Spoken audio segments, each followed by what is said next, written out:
Ward 25 ವ್ಯಾಪ್ತಿಯಲ್ಲಿ ಬಡ ಜನರಿಗೆ ಆಹಾರ ಕಿಟ್ಗಳನ್ನು ವಿತರಣೆ ಮಾಡ್ತಾಯಿದ್ದೀವಿ. ನಮ್ಮ ವರ್ಮಾ ವಾರ್ಡ್ನ ಅಧ್ಯಕ್ಷರಾದ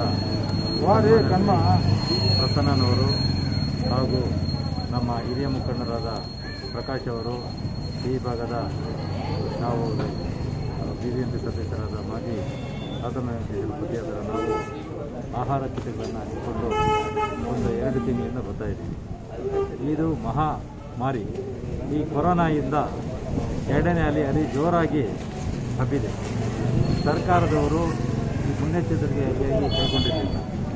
ಆದ್ದರಿಂದ ಕಾಂಗ್ರೆಸ್ ಪಕ್ಷವು ನಮ್ಮ DK ಶಿವಕುಮಾರ್ ಸಾಹೇಬರ ಸಲಹೆ ಹಾಗೂ ಸಿದ್ದರಾಮಯ್ಯನವರು ಹಾಗೂ ನಮ್ಮ ಮುಖ್ಯ ಶಿಕ್ಷಕರಾದ M. ನಾರಾಯಣಸ್ವಾಮಿ ಅವರ ಮಾರ್ಗದರ್ಶನದಲ್ಲಿ ಇಡೀ ವಾರ್ಡ್ನಲ್ಲಿ ನಾವು ಆಹಾರ ಕಿಟ್ಗಳನ್ನು ಬಡ ಜನರಿಗೆ ಹಾಕ್ತಾ ಇದ್ದೀವಿ. ಹಾಗೆ ಆಟೋ ಚಾಲಕರಿಗೂ ಸಹಾಯವನ್ನು ಮಾಡಿಕೊಂಡು ನೀವು ಬಡ ಕಿಟ್ಗಳನ್ನು ಹಂಚ್ತಾ ಇದ್ದೀವಿ. ಒಂದು 200 ಕಿಟ್ಗಳನ್ನು ಇವತ್ತು ವರ್ಮಾ ವಾರ್ಡ್ನ ಅಧ್ಯಕ್ಷರಾದ ಪ್ರಸನ್ನವರ ಸಮ್ಮುಖದಲ್ಲಿ ಇವತ್ತು ಕಿಟ್ಗಳನ್ನು ಹಂಚಿ ಪ್ರತಿಯೊಬ್ಬರಿಗೂ ಬಡವರಿಗೆ ತಲುಪಬೇಕು ಅಂತ ಹೇಳ್ಬಿಟ್ಟು ಮನೆಗೆ ಹೋಗ್ಬಿಟ್ಟು ಕೆಲವು ಆಹಾರ ಕಿಟ್ಗಳನ್ನು ಹಂಚ್ತಾ ಇದ್ದೀವಿ. ಇವತ್ತು ಮಹಾಮಾರಿಗೆ ಯಾರು ಎದುರಬಾರ್ದೋ ಕೊರೋನಾವನ್ನು ನಾವು ನಿಯಂತ್ರಣದಲ್ಲಿ ಇಟ್ಕೊಂಡು ಎದುರಿಸಬೇಕು ಅಂತ ಹೇಳ್ಬಿಟ್ಟು ನಾನು ಸರ್, ಕಿಟ್ಗಳ ವಿತರಣೆ ಬಿಟ್ಟು ಬೇರೆ ಒಂದು ಕೆಲಸ ಕಾರ್ಯಗಳಲ್ಲಿ ನಿಮ್ಮ ವಾರ್ಡ್ ಅಧ್ಯಕ್ಷ ಕಾರ್ಯ ಇವತ್ತು ನಮ್ಮ ವಾರ್ಡ್ ಅಧ್ಯಕ್ಷರುಗಳು ಹಾಗೂ ನಮ್ಮ ಮುಖಂಡರು, ಹಿರಿಯ ಮುಖಂಡರುಗಳು ಎಲ್ಲರೂ ಸೇರಿ ಹಿರಿಯರು ನಮ್ಮ ಪ್ರತಿಯೊಬ್ಬರು ಭಾಗಿಯಾಗ್ತಾ ಇದ್ದೀವಿ.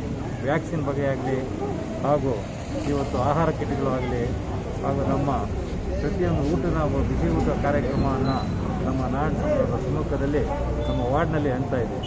ಇದರಲ್ಲಿ ನಮ್ಮ ವಾರ್ಡ್ ಅಧ್ಯಕ್ಷರು ಈ 5 ತಿಂಗಳಿಂದ ಸತತವಾಗಿ ಅವರು ಈ ಭಾಗದಲ್ಲಿ ಹಂಚ್ಕೊಳ್ತಾ ಇದ್ದಾರೆ. ನಾವು ಮತ್ತು ಹಿರಿಯ ಮುಖಂಡರಾದ ನಮ್ಮ R. ಪ್ರಕಾಶ್ ಅವರು ಎಲ್ಲರೂ ಸೇರಿ ಜೊತೆಗೂಡಿ ಕೆಲಸವನ್ನು ಮಾಡ್ತಾಯಿದ್ದೀವಿ. ನಾವು ಹಂಚ್ತಾ ಇದ್ದೀವಿ. ಇವಾಗ ನಮ್ಮ ದೀಪವರಾಗಲಿ, ಗೋಪಾಲ ಅವರಾಗಲಿ, ಮಹಿಳಾ ಅಧ್ಯಕ್ಷರು ನಮ್ಮ ಸೌಭಾಗ್ಯವರಾಗಲಿ ಎಲ್ಲರೂ ಪ್ರತಿಯೊಬ್ಬರೂ ನಮ್ಮ ವಾರ್ಡ್ನೆಲ್ಲ ಸಮ್ಮುಖದಲ್ಲಿ ಕೆಲಸವನ್ನು ಮಾಡ್ತಾಯಿದ್ದೀವಿ ಅಂತ ಹೇಳ್ಬಿಟ್ಟು ನಿಮ್ಮ ಮಾತಿನ ಹೇಳೋಕ್ಕೆ ಇಷ್ಟಪಡ್ತೀನಿ.